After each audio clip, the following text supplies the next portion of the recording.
Dividing screens into frames. A screen can be divided into smaller sections called frames.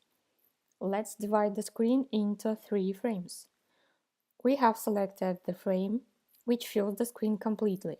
So first we need to change its width and height to give some space for other frames. This is our main frame for advertising, so we can assign the advertising criterion to it. Now let's add 2 more frames, set their size and adjust their position on screen using the XYZ indices. Here we see that 2 of the frames overlap. You can select the priority of frame on the screen, increasing the Z index value. Now the right frame will be positioned over the bottom frame. And we can also assign criteria to the side frames.